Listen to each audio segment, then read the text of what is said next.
So I'm just documenting the removal of the old plastic liner on this boat and replacing the insulation, upgrading it, and then application of a new liner in order to, and then installation of a fridge in order to be able to have some cold beers and keep some milk colder for a bit longer when I go sailing.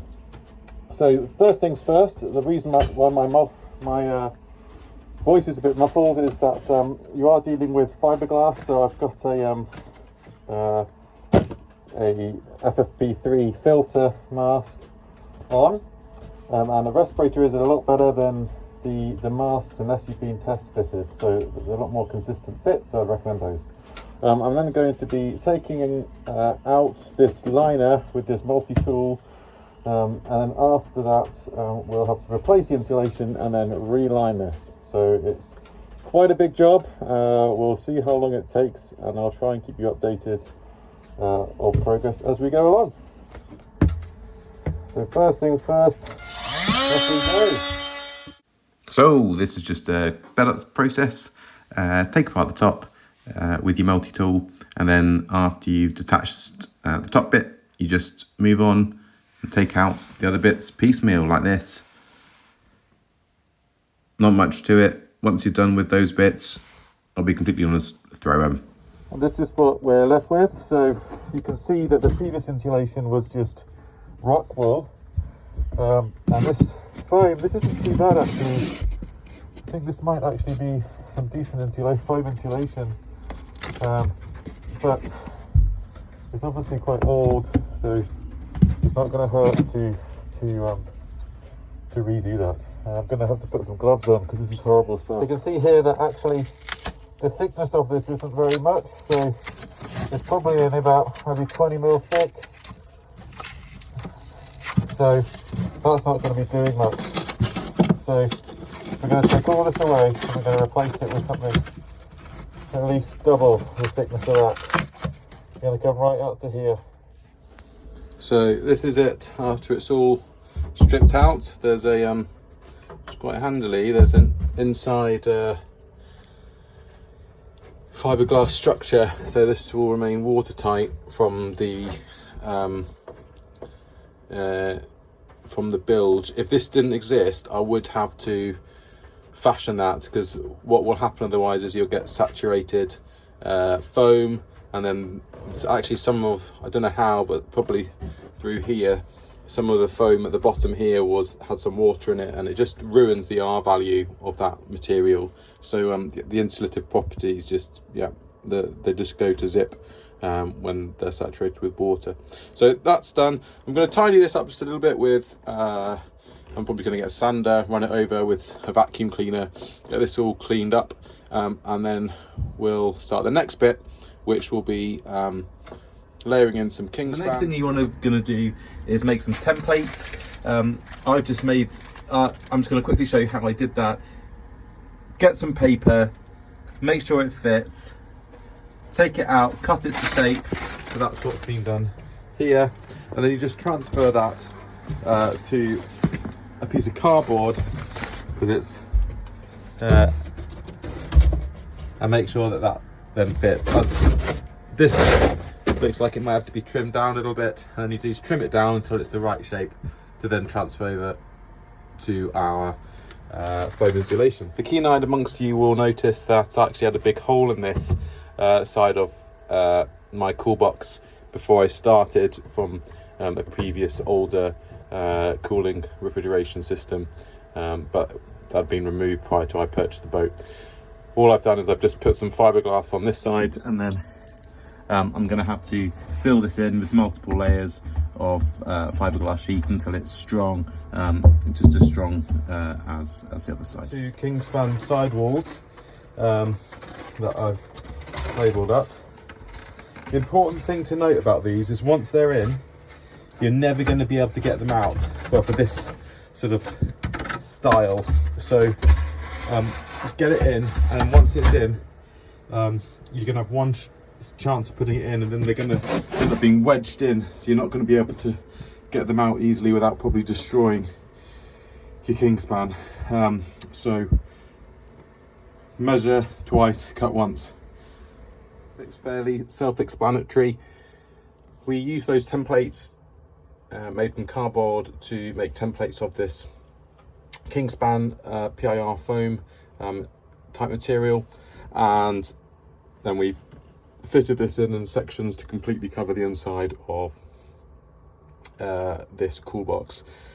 There were some very small gaps that I've just and just to kind of improve adhesion of this to the back, I've used some expanding foam in between that I'll then use a multi-tool to shave off. This becomes rock hard, so you do have to have some sort of, you can't just use a knife, you'll have to use some sort of tool to get it off.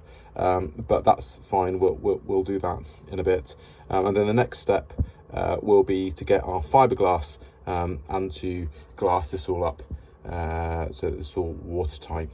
Just going to show this. So we've moved on to glassing up the inside now. So all you do is, so you wet the background, and then we're just going to apply layers of chop strand mat. We'll probably do 3 layers, wetting it out with epoxy, and then after that we can think about finishing it. But that's what we're getting on with now. So this is it all glassed up. We've done a little bit of fairing, but not too much. The polyester gel coat should be able to get all of this.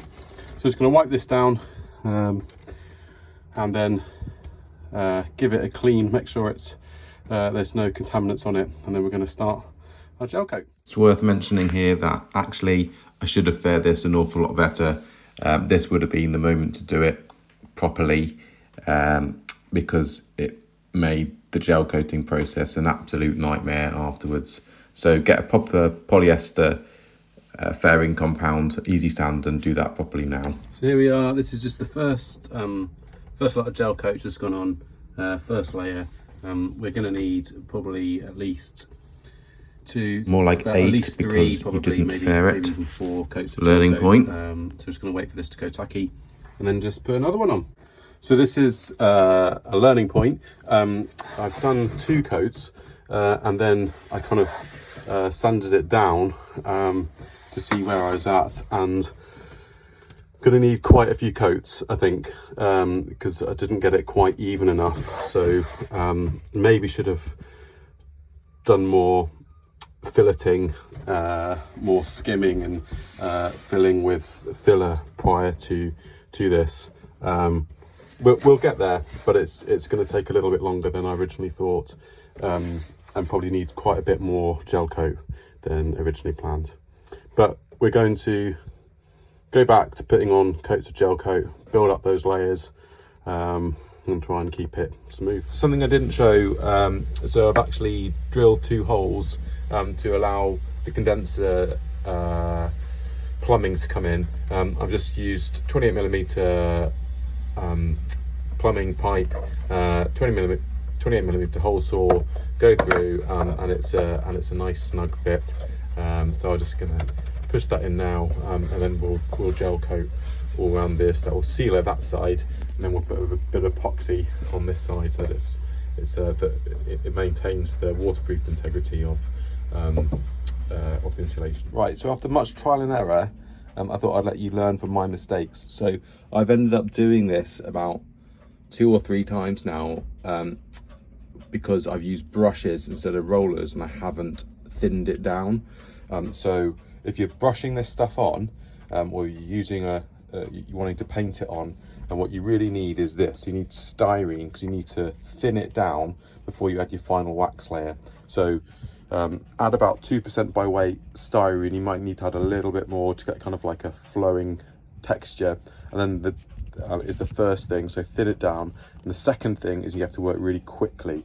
So as soon as you start putting it on, don't try and go over it again. I'm going to try and show you. So this is just going over it once, nice and quickly.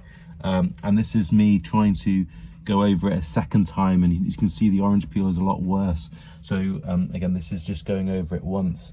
So this if you just go over it once it's nice and smooth, you need to put it on, leave that layer, and just move on to the next one. And then after that, so we're going to put another layer on now. That'll be our second. We've got a third and final with wax and styrene, and then we're going to wet and dry it all down. But I just thought I'd give you some tips from what I've learned. So the main things again is thin it down with styrene, and use a roller. Don't use a brush, because you get horrible brush marks if you use a brush.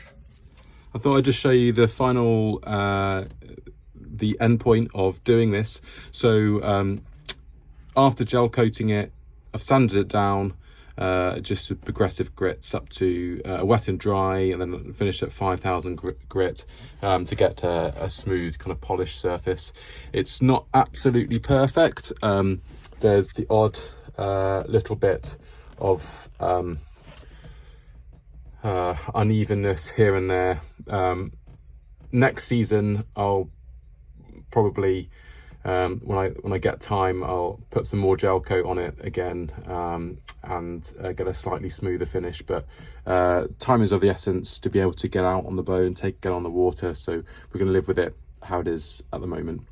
That being said, I'm pretty pleased with it overall. It's a nice waterproof finish. It's pretty glassy smooth most of the place, and it will do the job that it's meant to do.